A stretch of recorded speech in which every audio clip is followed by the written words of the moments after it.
Hi everyone, welcome back. Good to see you again. You're looking well. Get yourself a drink and a seat up front. We're going to get started. Because yes, there's a show. It's all been happening and now you want to know. But before we can start, we must begin with hello. My name is Sean, your host and fellow. Now grab hold your beverage, your mind just as quick. We're building up for our best sip. So join me now for the greatest pleasure, where we unwind this world together. It's time now. It's time for the sip. Let's do it now. Let's do it quick. Go! Ah, yes. Delicious. Well, a man from Santiago in Chile accidentally lives at an airport for months after taking the wrong exit. Airport authorities in Santiago were forced to explain an increasingly bizarre situation after discovering a traveller had effectively been living inside the international terminal for months without anyone fully realizing it. The man whose identity, who was not publicly released, reportedly missed a connecting flight after confusion involving visa paperwork and baggage transfers. According to local reports, he then made a series of increasingly poor decisions that slowly transformed a temporary delay into what staff later described as an unofficial long-term stay.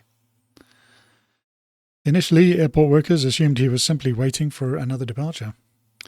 Then they kept seeing him, and employees began noticing that the same man started sleeping in different seating areas, using the same charging stations daily, rotating between food courts, and appearing unusually familiar with the janitorial schedules. He seemed comfortable, one worker reportedly said. Too comfortable. Security footage later showed the man had developed an elaborate survival routine, showering in disabled access bathrooms, timing naps around cleaning crews, and using airport Wi-Fi for entertainment. He was also allegedly maintaining a handwritten map of quieter sleeping areas. At one point, staff members apparently mistook him for an overnight employee because he moved through the terminal with such confidence. The situation only escalated further after several food vendors began recognizing him as a regular customer. He had favourite menu items, said one cashier. That's when we realized that something was wrong. According to officials, the man avoided attracting attention by dressing neatly, carrying his luggage at all times, and continuously moving between the terminals. Airport management stated there was no evidence of criminal intent and described the incident primarily as an administrative and welfare issue. It's plain to see that he was getting his money's worth, but maybe he just misunderstood what carry-on was. Meanwhile, in the UK, the Unite the Kingdom rally was led by Tommy Robinson this weekend. Within the first hour, it seems that the head of the Raise the Colours group had been arrested. And Raise the Colours is a grassroots campaign in the UK to fly the English flag all across the country. And there's been plenty of news reports and social media about flags that have been raised and how much the councils have got to spend to remove them, which is not very good PR for the council's point of view. The two groups, as happens with these things, there's protesters and counter-protesters, and two groups had formed. One is on the right-hand side, which is Tommy Robinson's side, and about 60,000 people there, pretty respectable. And on the left there was the Nakba rally, and there were about 20,000 people there. So as it happened, there were 43 arrests and only 2 were charged. The one charged from the right-hand side of the rally for shouting mean things, and one charged from the left for assaulting an emergency worker. So clearly I'd personally say that the assault is worse here, but just shows you which side was the more violent on the day. Meanwhile, UK's Starmer says he's focused on doing his job as PM. British Prime Minister Keir Starmer rejected calls to resign on Monday, telling staff at Labour Party headquarters he remains focused on the job that I was asked to do. Labour's heavy losses in the May 7th elections triggered nearly a quarter of MPs to call for Starmer to go, while 2 rivals openly vied to replace him. And that was the prior week's election results from the local elections that came in. I reported on that last week. There were a lot of unhappy Labour MPs calling for Keir to step down.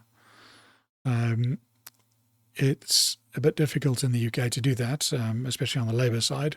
There's no real mechanism to do that. On the Conservative side, at least you have the 1922 committee, where if enough of your peers decide that you're no longer a viable candidate, then they can all vote to have you out. But there's no such mechanism like that on the Labour side.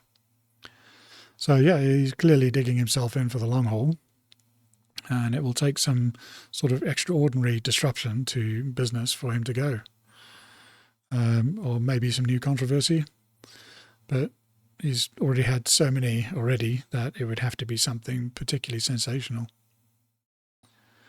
And also just a reminder that Kira is a proud Fabian, and an organisation that advocates for controlling society through deceptive change.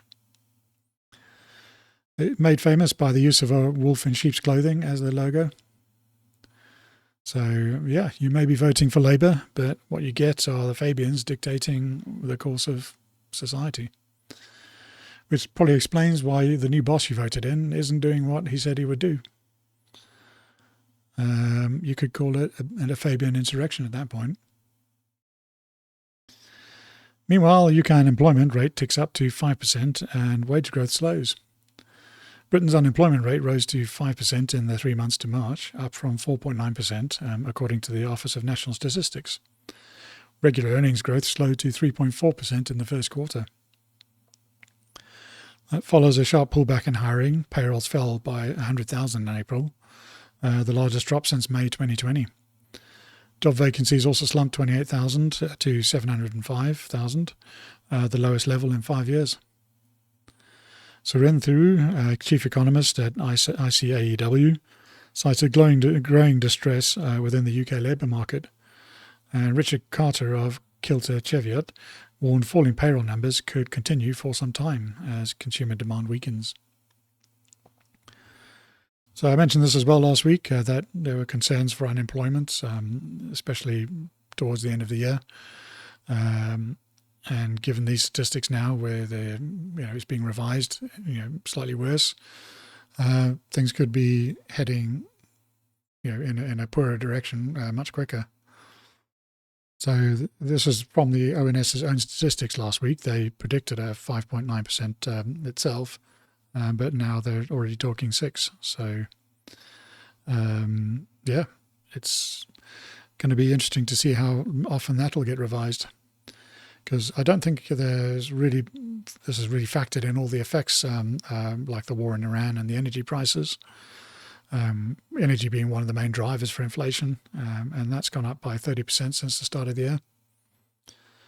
And everything needs energy to work. If that goes up, then it's going to have a knock-on effect. So the gas to take the food, gas to fuel the truck to take the food to the shops, the electricity that the shop needs to keep the food fresh, and even just to power the till to let you buy something and leave. The car you drive to the shops, you're going to have to drive that back as well. That requires petrol or diesel, depending on what you use, or electric. It's still also going up. And then when you get home, you need to cook that food, and the gas and electric there is also going up as well. So I think that we could see those numbers revised even higher by the end of the year. This may just be softening the blow somewhat. Meanwhile, over on X, Owen Gregorian is reporting that UK pupils are told it's impossible for black pupils to be racist to their white peers. Reports Eleanor Harding of the Daily Mail. Pupils have been taught that black people cannot be racist towards white people as part of a scheme to combat prejudice. Schools in Sheffield have adopted lesson plans which tell teenagers the word racist cannot be used in context of black people's behaviour towards their white peers.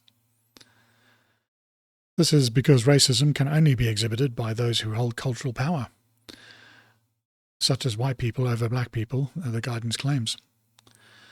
So, by that logic then, are black people the oppressors in South Africa if they hold all of the power? In addition, separate lessons plans for children are as young as 7 say that white people are likely to be privileged because of the colour of their skin. So yeah, I think black people have had plenty of cultural power, and and to pretend it's not the case is incredibly racist and demeaning to those black artists and entrepreneurs and sports people out there who have earned that respect. It's also total bullshit that a particular race can't be racist. It's a human condition. Racism exists in all races. It's just fanciful to it's just a fanciful made-up concept that it can't be. The woke Marxists trying to push their agenda again. Unfortunately, Sheffield is one of the primary progressive cities in the UK, and that has it's made them much more radicalised by all this woke culture. And people do it for good intentions, but the road to hell is paved with good intentions. It makes people feel good. They get to wear a badge that says, "I'm a better person than you." They think about they are fighting oppression by being oppressive. This has guilty whitey smell all over it.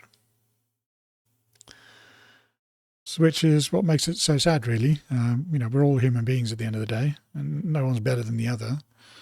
The only difference is the amount of bullshit that you're likely to believe. Especially when you're young, and especially if the only people you really hang around with are other people who agree with you. You're just not in an ideal place to make an informed and rational choice at that moment. You're reacting to emotions which tell you that this is good and they are bad. If you step back from it, though, and just look at the facts side by side, and you might start to see how absurd it is. That does take time, though. It's not an instant thing. People have taken time to reach the position they're in at the moment, and it takes time to really understand what the other viewpoints are. Some people who do give it a go can find it quite difficult just to process it and just reject it after 5 minutes because it conflicts too much with their own beliefs. That feeling of being uncomfortable, it actually has a name. It's called cognitive dissonance. So when the information in front of you conflicts with your beliefs and what you hold true, you feel quite odd. And that feeling is your brain trying its best to process the new information but protect you at the same time. Your brain really relies on information being consistent and in line with what you already believe. So it takes a little bit of time to process new information and to understand it fully. It's also usually why people give up very quickly, because it feels funny and it conflicts with my beliefs anyway, so why should I bother? But yeah, there is a reason to bother. More knowledge and more understanding about other people. That is what makes better people at the end of the day, not some label or a slogan, but really understanding what other people think and their point of view. You don't have to believe it or understand it once you hear it and understand it, but so many people just don't even bother learning. So we'd all be a lot better off if there was a lot more understanding out there. Which kind of brings me to the end of my notes, and that leaves me with just to say, spend time looking at all arguments, really dig into what is good and bad about it, and why and how, and why and how it's that way, and if there's any logical way it could be otherwise. That's where solutions come from. At the end of the day, is just thinking out the box. So difficult subjects will usually not have one answer. There could be a network of answers that lead to a greater truth. So it's always worth understanding how that all fits together. Without looking, you'll never really see or understand it, though. So spend the time to look and investigate. It can be quite rewarding. And with that, I will wish you well and say see you later. Cheers.